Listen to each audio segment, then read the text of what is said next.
السلام علیکم فرندز ویلکم بیک ټو مای یوټیوب چینل راغلاست درته وایم زما د یوټیوب چینل ته انګلیسي زده کړه نن موږ د ویډیو کې به د پریزنت کنټینیوس ټنس جملې وایو کومې مثبت جملې دي او کومې منفي دي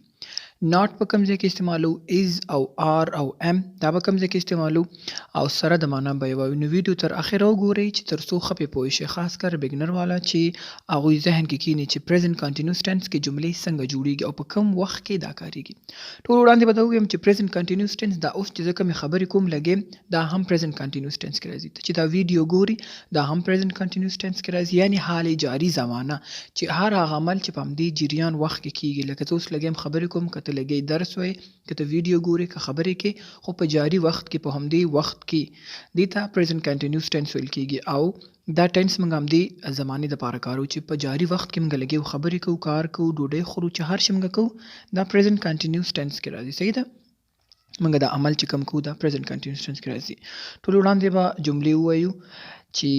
اوله جمله څنګه ده I'm working زه کار کوم I'm working زه کار کوم څنګه پوهیږئ آی سره صرف ام لګول کیږي صحیح ده آی سره ام لګول کیږي او ورکینګ چې دی ورک دی او آی ان جی ور سره لګیدل یعنی د دې معنا ورکوي چې دا جریان کې دی دا کار ورکینګ یعنی جریان کنټینیوس دی یعنی جریان کې دی دا کار راوځو دویمې خانې ته he is studying هغه سبق وایي یعنی هغه لګی دی سټډي کوي درس وایي هغه لګی دی درس وایي که ته داسې ورته ووایې چې he is studying now نو دا هم دا معنا ورکوي چې په دې حال کې لګی دی درس وایي او که now ورسره ورنه کړي نو هم څه مشکل نشته یعنې هغه سبق وایي لګی دی درس وایي she is crying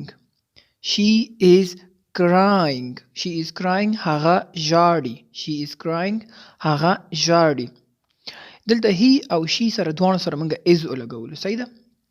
او سټډي دی او بیا کرای دی نو د دواړو سره موږ آی ان جي ولګوله یعنی د دې معنا ورکوي چې دا کنټینیوس اوس لګی دی جریان کې دی دا درېم وګورئ علي is talking علي خبرې کوي علي خبرې کوي یعنی علي لګی دی جریان کې خبرې کوي لګی دی همدې وخت کې اوس لګی دی خبرې کوي صحیح شو نو دلته دا ورکو چې he she او یو سینګولر نوم چې راځي دې سره is لګول کیږي صحیح ده دې ته to be verb وي is am are دا to be والا ده درېمې خانه کې you are running ته منډې وهې we are walking موږ ګرځېږو walking په قدم باندې ګرځېدل ته walking ویل کېږي walk هغې ته walk ویل کېږي اکثر راځه په walk باندې اوزو walk دی نو دلته آی ان جي ورسره لګېدلې ده walking راغی ټول نه اخري they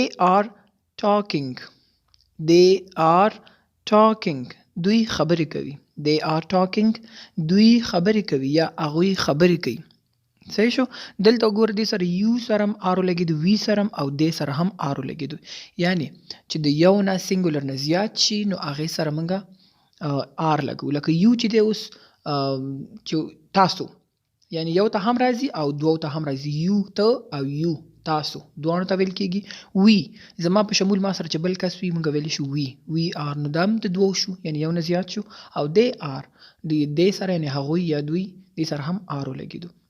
د همدې په سبق کې یعنی راځي اوس نور مثالونه به جوړ کړو ټول نه وړاندې به آی ایم کې یعنی آی سره څومره مثال راځي څنګه جوړیږي هغه به اوس پکې جوړ کړو I am driving now زه موټر چلوم یا زه اوس موټر چلوم I am driving now زه اوس موټر چلوم ګوره آی سره چې دی ام ولګېدو او ډرایو سره آی ان جي راغی او دا ناو چې پکې موږ ولګولو نو دا اوس د دې معنا ورکوي یعنی اوس په دې حال کې لګېدی دا ډرایوینګ کوي که ناو ورسره هم نه لګي نو دا معنا ورکوي چې اوس په دې حال کې دا کار روان ځکه چې دلته آی ان جي لګېدلې ده بل مثال I am writing now زه اوس لیکل کوم زه اوس لیکل کوم یا زه لیکل کوم یعنی دا لګې خط لیکي لګې د په همدې ساعت کې لګې دی خط لیکي صحیح شو درېم نمبر I am eating pizza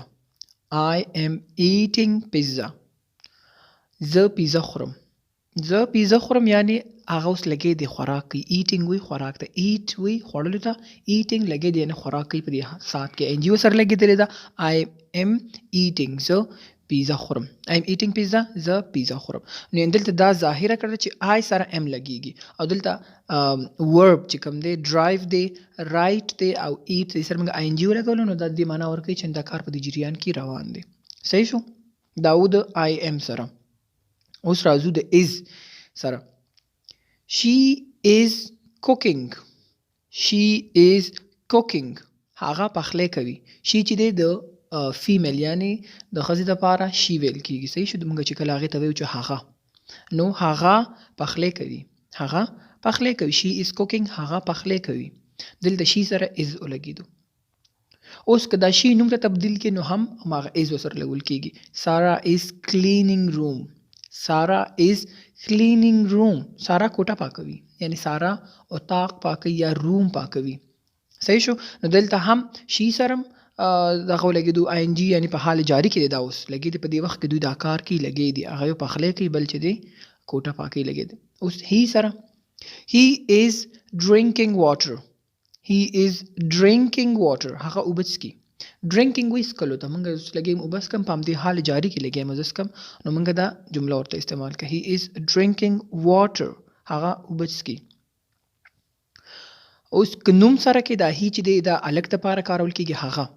نو دا اوس نوم ته تبدیل کړو یو نوم سنګولر نوم چې راشي هغې سره هم از لګي علي is swimming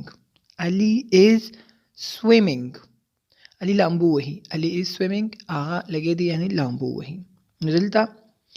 she او he او یو سنګولر نوم سره چې دی is ولګېدو صحیح شو او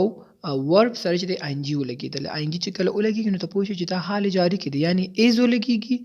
او آی ان جي ولګي نو دا پوه شې په دې باندې چې دا حال جاري کې دا خبره روانه ده خبره چې کېږي دا په جریان کې ده اوس راځو آر سره you are fighting you are fighting ته جنگ کوي یا ته جنگ کې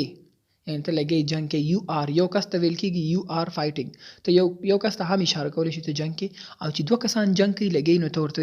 ورته ویلی داسې هم شي چې یو آر فایټینګ یعنی تاسو لګې جنگ کوئ دلته دواړو ته دغه کولی شي اشاره کولی شي چې یو کس ته ووایي یا دوه ته ووایي که یو کس لګې جنگ کوي یا دواړه لګې ته ورته ویلی شي یو آر فایټینګ ته لګې جنگ کې we are going to park we are going to park موږ پارک ته روان یو موږ پارک ته روان یو په دې حال جاري زمانه کې لګې یو موږ روان یو قدم وهو لګې او موږ ویو دا خبره هم کوو we are going to park یعنې تا نه څوک پوښتنه کوي چېرته روان یې هماغه حال کې جریان کې ته ورته we are going to park موږ پارک ته روان یو دا هم په جریان کې دوی روان وو همدا اوس واقع کېږي دا کار they are coming now they are coming now صحیح شو هغوی را روان دي اوس یا هغوی اوس را روان دي they are coming now یا دوی اوس را روان دي یعنی دا هم په دې جریان کې هغوی بس را روان دي او دلته راځي زموږ ځای ته یعنی معنا یې دا ده او که چېرته دوه نومونه راشي نو هغې سره هم آر لګول کېږي لکه مثال علي and Sarah are talking علي and Sarah are talking علي او سارا خبرې کوي علي او سارا خبرې کوي دلته که اوس موږ وګورو نو یو سره هم آر لګېدو وی سره هم آر دی دی سره هم آر دی او دوه نومونه چې کله ذکر شي هغې سره هم آر لګول کېږي نو دا و د ټو بي مثال مې پکې هم وړاندې کړو چې ټو بي څه شی دی از ام آر دا ټو بي دی helping verbs ته هم ویل کېږي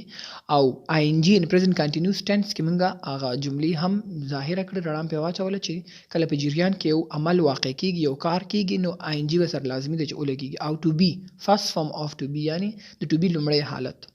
از ام آر دا او آی ان جي چې ولګي نو پوه شي چې دا کار په جریان کې اوس روان دی او د دې ټول نه به یو مثال وړاندې کړو I am not working I am not working زه کار نه کوم I am not working نو not به سره لګې چې کله ته منفي جمله جوړې یعنی not I am not working زه کار نه کوم she is not crying she is not crying هغه نه جاړي she is not crying هغه نه جاړي we are not walking we are not walking موږ نه ګرځو we are not walking موږ نه ګرځو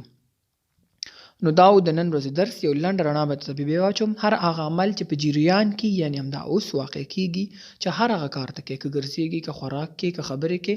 دا په present continuous tense کې راځي او present continuous tense کې to be یعنی helping verb چې ورته وي is mr چې ورته وي دا پکې لازمي لګي د دغې سره pronoun سره یا noun سره او ing به ورب سره لګیږي صحیح ده یعنی لکه څنګه چې د ډرایوینګ رائټینګ دې سره ing لګیدو او is mr هر یو په خپل خپل ځای کې ولګیدو m چې دی د I سره لګیږي I am او is چې دی د she he او it یا یو سنگل نوم سره لګول کیږي او r چې دی